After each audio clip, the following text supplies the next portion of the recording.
I brought along my beautiful lab, Rosie, because she's very excited to meet my next guest. Are you excited, Rosie? Yes, she is. She can't hold herself back. Today's show is all about giving you the best advice, and when it comes to pets, no one is better than Cesar Millan. In fact, even comedian Jerry Seinfeld turned to him for help. Take a look.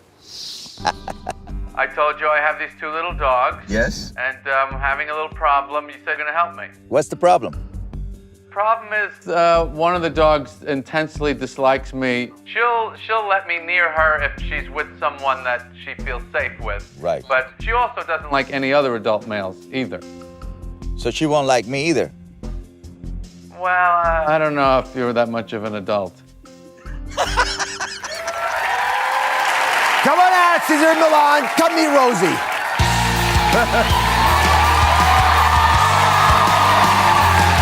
Rosie, there he is. Thank you. Well, she actually is excited to meet you. She's, Well, goodness. this is good, but this is the wrong time to touch a dog. Why? Because I want to create my first meeting with a dog, I like to make sure the dog is calm, so this is a better time to touch a dog. I want to nurture calmness, because everybody nurtures excitement, and then the dog gets in trouble because he's always excited. So every time he meets a human, he's jumping on a human, barking at the human. Then when they meet another dog, if they're too excited, they can end up fighting. Yeah. So I like to nurture calmness. All right. So what happened there with Jessica and Jerry Seinfeld? You were trying to help them with that little pet problem. Their issue was trust and respect. Jose didn't respect Jerry, and Roxy didn't trust Jerry. So those two things are very important in any relationship.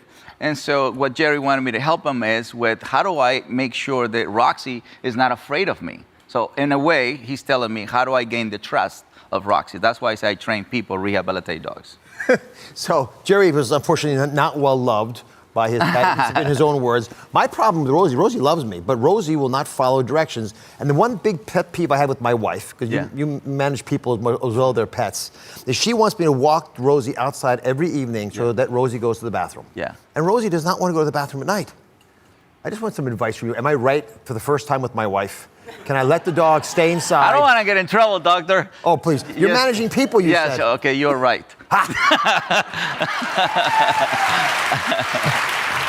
So let's talk about what you do so beautifully. You have become a world expert on out-of-control behavior. Yes. So Cesar 911. This is fascinating because he deals with these dogs that really are almost seemingly impossible to rehabilitate. Yeah. A lot of people are afraid of dogs. What do you tell them? It's three kinds of people. It's the dog lovers, people who are afraid of dogs, and people who don't like dogs. So the first thing people have to learn when they're afraid of dogs is not to give eye contact. Because once you give eye contact to a dog, he knows that you're telepathing that you're scared of him. So you can actually call the dog to you, even though that's not what you want. The opposite. So ignore the dog and work on your breathing. Relax. So the dog will sense that you are relaxed. See, that's what calmness is so important. There are lots of myths out there about dogs. Lots of them are just not true. So I've asked Cesar to go through and clear them up and set the record straight. Myth number one has to do with Junior, you mentioned earlier. Yeah. You say pit bulls, or you don't actually, many people believe pit bulls are completely unpredictable and they're aggressive. Well, that is Junior. There he is. Oh, here's there Junior. He is. It's a pit bull. Let's find out what Roxy believes about that myth. So as you see right now, they're not meeting each other. I'm a Labrador and I'm a pit bull. Only humans will see race or breed. So what they experience is, how do we feel about each other energy-wise? So it's animal, species, dog, breed, name. So it's very important that if you want to have a healthy relationship with animal who's a dog, that you allow them to greet you the way they know how to do it, which is nose, eyes, ears. Let the dog come to you. Well, I mean, Junior over there is not coming my way. She seems to be he's giving a space. He's being respectful. This is respect without a leash, right? So I'm not going to tell him what to do. He knows what to do. My job is just to expose him to different scenarios and to maintain the same state of mind. See, he's feeling comfortable. He's relaxing, he's stretching. And Roxy finds him completely fine about it. So a good example, pit bulls are not having an issue. He's back there copying each other here. You're right. Because it's not a breed behavior. It's a dog behavior. See, I'm not changing the breed. I'm just making sure that them as dogs are happy as a dog. Got it. And what about this thing about tail wagging? I always thought that was a good sign. The dog's wagging his tail, I can go there and put my hand out, which I do too, like everybody else. But let me do an interpretation of a nervous dog. So he can be moving the tail, but the eyes are like this. Ooh. So he's nervous. You see it, but the tail is wagging. So that's a big myth. That because the tail is wagging, that dog is in a happy state. Yeah, so we have to really learn to assess and evaluate a dog from an energy perspective. So we think that all Labradors are happy-go-lucky. But I got bitten by a Labrador. The only dog that sent me to a hospital was a Labrador. Yeah. You're kidding. Should be ashamed for myself, right? Because there should be a Rottweiler and a Pit Bull, a German Shepherd. No, but it was a Labrador. Oh, I love this. All right. When we come back, Cesar Millan is going to help some of my viewers with their biggest difficult dogs. Stay here. We are back with Cesar Millan, and today he's giving you the best pet advice you need to know. Some of my viewers, you can hear them backstage, are having problems with their dogs, big problems, and they're frustrated with their furry family member, and they don't know where to turn. So I invited them here today to get the advice firsthand from Cesar. So let's bring out Stephanie and her dog, Freya, who is barking back there. Come on out, Steph. Oh, look.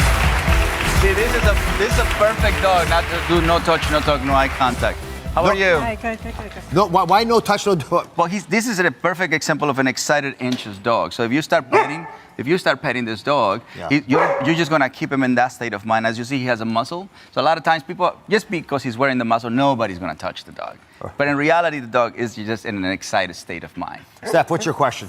My question is, the dog is constantly pulling. Yeah.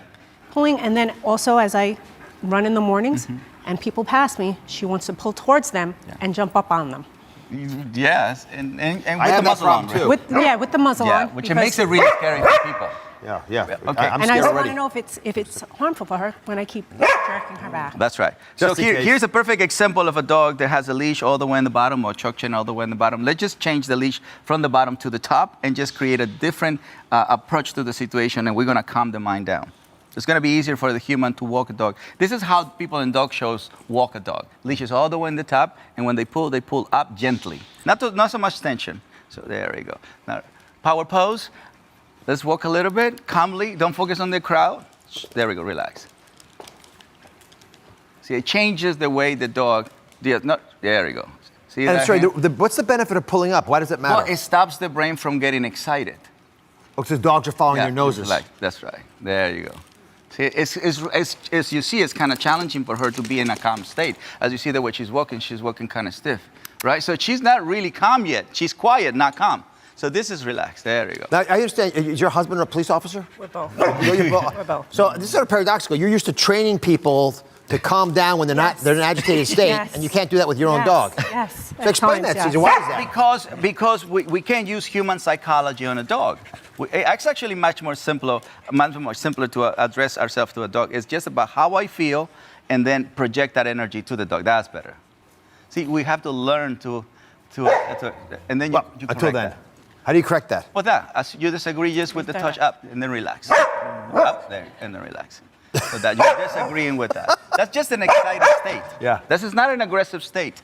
So a lot of times when people see or hear a dog barking, they immediately get tense. It intensifies the behavior. So I can intensify the behavior from here. Yeah. Look. See, at the moment I became excited and tried to approach, Yeah. I made it more difficult for her. Sorry Change about the that. leash. Change the leash. All the way in the top. Calmly, relax, and then up. Not so much tension. There we go. Doesn't Not so seem much. so happy with you.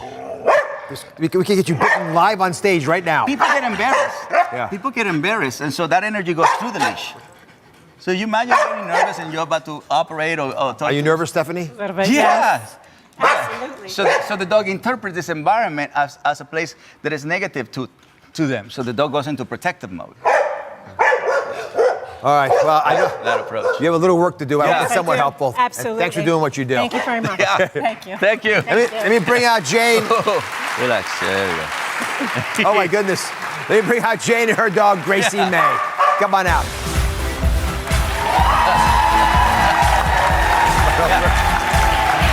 The opposite. It is the opposite. This is How are the you? opposite. Hi, how are you? you? It's so nice to meet you. Thank you. This is the opposite. Now we can see a human dragging a dog in, right? So Jane, what's your question? My question is, we rescued Gracie May a couple years ago. She never lived in a home before, and we can't get her to eat out of a dog bowl. Okay. So I put the food on the floor, she eats out of it, but the dog bowl, she barks out of it. She barks at it. Okay. So how do you normally approach? How do you normally feed? How do you normally invite the dog to eat? What's your ritual? I have 2 other dogs, so I feed them first. Okay. Because she's the last one in the pack. Okay. And then I put the dog bowl down Okay. and walk away. So since she's a beagle, I will actually invite the nose to follow the scent. That will be my approach. Invite the beagle to approach, to find the food, and then eat it here. Versus most people, when they feed a dog, they go towards it, and that makes the dog uncomfortable. See, they back down. So it's more like an invitation than actually bring in the food, because that can be overwhelming for a lot of dogs. Yeah. So if you want the plate to be a positive, just make sure, exercise first, so you create hunger, so now the brain is hungry, and then you invite the nose and you move the plate. Then she goes and finds it. Do you ever put the food on the floor to sort of train her, get her used to it, and then sort of migrate it into the plate? Once a dog develops fears of something, he stays away. So you have to actually make the brain move forward. Yeah. Hope that's helpful. Thank you. At least he's calm. Oh, yeah, Lisa's got yeah. Take the bowl as a present. When we come back, Cesar shares his advice with the newest member of the Oz Show family. We are back with Cesar Millan, and now he's going to give you the best advice when it comes to potty training your puppy. It's a problem one of my producers, Ashley, and her boyfriend Patrick are having with their Chihuahua, Gordito. This puppy's adorable, Ashley. Yeah, that is a funny name, too. It is. It's not a Gordito yet. No, not yet. Not yet. So what's the problem? Why do they have an accident? How often is she having a problem? It's a he. It's a he. I So we couldn't tell. got him. Everything's I know, so I'm small, I covering him can't up. tell. I'm covering him up. We got him about a month ago, and in the beginning he was doing great. We were crate training. He was going on the wee-wee pad, and then I wanted him to sleep in bed with us. Oh. And that's when it took a turn for the worse. He started peeing on the bed, on the comforter. Everywhere. We're actually on our 3rd comfort at this point. I was noticing the scent from you. Apparently her clothes too. So what do you recommend? Well, Cesar? to me, it's very simple what they're doing. They broke the length of time that the dog needed to maintain this consistency, right? Because a lot of times this is what happens with little dogs. People want to sleep with them because they're babies. And so then instead of focusing on the discipline, on the structure, we want to go and fulfilling their personal needs. So if they go back to what they already did, where it worked, which it works, the dog is going to go back to that frame of mind because that's a memory already. So once a dog lacks some boundaries and rules and limitations, they get excited. So then they make mistakes where you don't want them to make mistakes. No. But the humans set them up. Right, so let me show you something else. Since this has happened to me many times in our house, with all the many pets we have, including cats and manageable hamsters and dogs, when they pee on the carpet, I have found that the best thing to do is simple old baking soda, which you have in the fridge. You pour it on there, pour a liberal amount, fill the darn thing up, and then walk away for a few minutes. And then in a few minutes, it'll dry up. It sucks up not just the odor, but also the moisture as well. Makes it really easy to clean. You'll be very happy. All right. Good luck with Gordito. So I don't go like this to Gordito anymore, right? No, especially right now because they're a little nervous. He's very nervous. Cesar Millan's fantastic. You can watch him on Cesar 911 airs Friday nights on Nat Geo Wild. Remember, happy and healthy, it starts at home. Thank you for watching. Don't forget to subscribe and turn on notifications so you never miss out on new videos to live the good life.